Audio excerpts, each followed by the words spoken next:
the things that nullify your wudu have to be backed up by proof from the Quran and the Sunnah.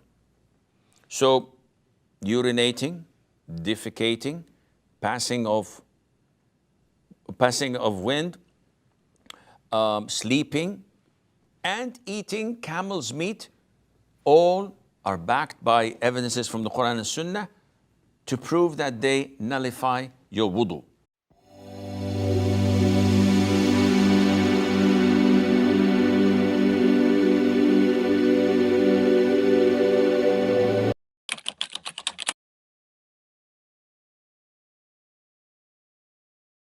Does blood or bleeding nullify the wudu? Well, it depends on the source. If it was an injury, then according to the more right view, bleeding does not nullify the wudu, because Muslims since the beginning, in the battlefields, during wars with the enemies, have been injured and been praying while injured and their clothes were moist or soiled with the blood. Umar ibn al-Khattab radiyallahu ta'ala anhu ardah was stabbed while in the Qibla leading the prayer, and he continued leading the prayer until he fell down. So bleeding, as long as it is due to an injury, not due to the regular or the irregular bleeding from the private office, such as due to the menses or the bleeding or the post-delivery bleeding. This is something different, of course. But due to an injury, it does not nullify the wudu. Iman says, if I cut my hand or any part of the body and it starts to bleed, do I have to redo my wudu? And is it prohibited to pray with the stains of blood or pus on my clothes, as these are impure? It's an issue of dispute among scholars whether human blood that does not come from the private parts is considered to be pure or impure. So they all agree that blood coming from the private parts is najis.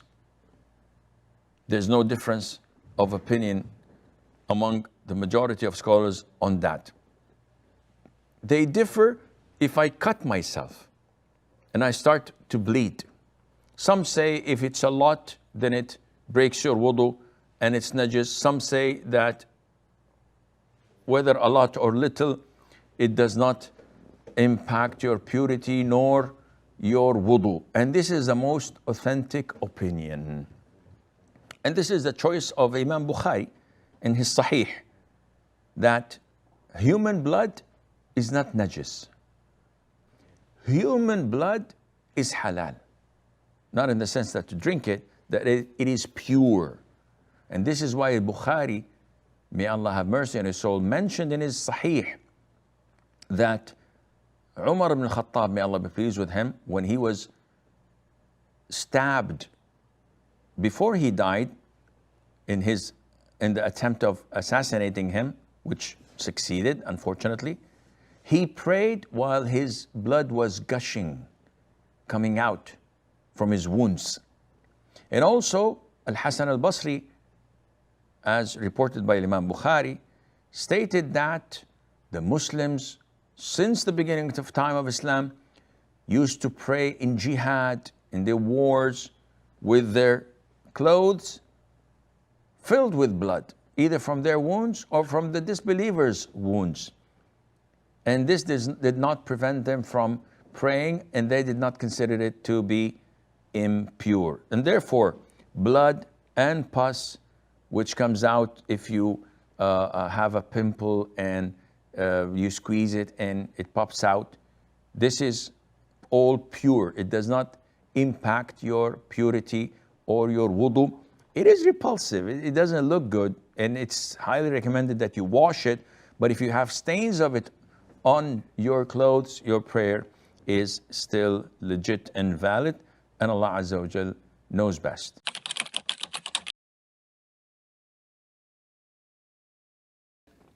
what kind of sleep invalidates our wudu? If we're sitting or reclining on the couch and our eyes close for a few minutes, does this nullify wudu? The hadith that governs this issue is, the Prophet said, ﷺ, the eyes are the rope that ties the anus, like a rope that ties a water bag. Once the rope is untied, what's in it will spill. So if a person sleeps, then he would have no control over his feelings and most likely wind would pass. Number one. Number two, the hadith where the Prophet ﷺ used to come late for Isha prayer and the companions are waiting in the masjid, and as Anas says, and they would doze and their chins would reach their chests because of their dozing. And when the Prophet came, they all stood up for prayer. So combining these two hadiths, scholars came up with a conclusion that if you're sitting firmly on the ground and you doze for a few seconds, maybe a minute or so, but you're aware. Sometimes you doze, but you can hear what's happening around you. And if somebody tries to snatch something from your pocket, you're aware. So this type of doziness, if the noun is correct, if not, sue me, is okay, in the sense that it doesn't break your wudu. But if someone is lying on his side and he dozes for 5 minutes and then he's aware, no, go akhi and make wudu. The least that could have come out was wind, maybe earth and fire followed that. So النوم, sleep, does it void and invalidate the state of tahara or ablution? If the person slept in a position that he is not sure that he would not be able to pass wind, like if a person was sitting on a chair and he slept in that position, it is not possible for the person to break wind and void his wudu in this case, especially if it is for a short period of time. Somebody was in the bus, in the plane, and he dozed off, so that doesn't void the wudu. But if he lied down and then he slept, then right away he is required to perform a new wudu, because النوم المتمكن, deep sleep, especially if you're lying down, you're not sitting, would invalidate the wudu. this is an issue of dispute among scholars. And the reason of it, the verse in Surah Al-Nisa, in Surah Al-Ma'idah, أو لامستم النساء, and it's also in Nisa. So لامستم here refers to intercourse.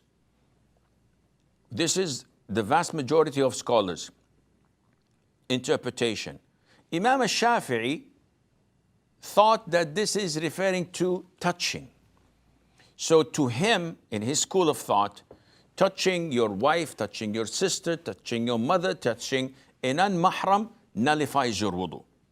And this introduces a lot of hardship, which is not based on authentic evidence and proof from the Quran and the Sunnah. So the vast majority went against this opinion and said, no, أَوْ لَامَسْتُمُ النِّسَاءَ, this is referring to intercourse. And they've explained this.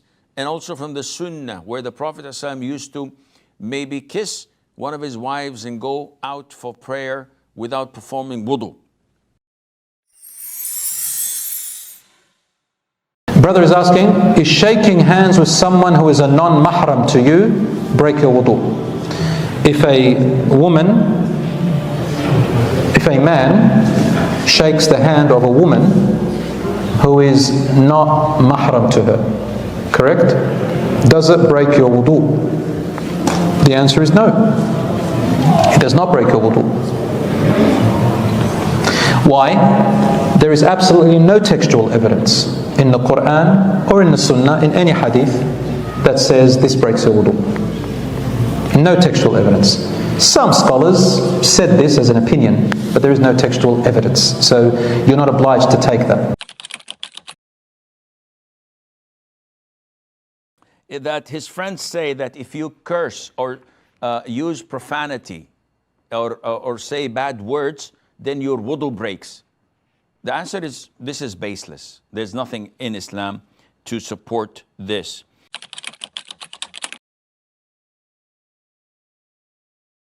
What's the ruling on suppressing the urge to pass wind during Salah?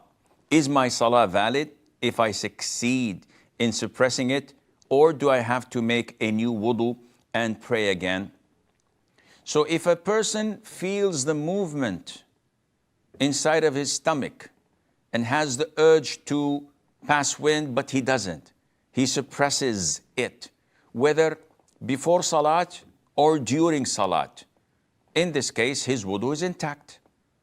It cannot be broken until he passes wind. And if he does not pass wind, then his wudu is totally valid and intact, and there's nothing needed for him to do, and Allah Azza wa Jal knows best. If I am in the state of wudu and I wear shorts, akhi, not if you wear shorts, if you take off your clothes and you're nude, this does not have any impact on your wudu. Your wudu is still intact unless you break your wudu.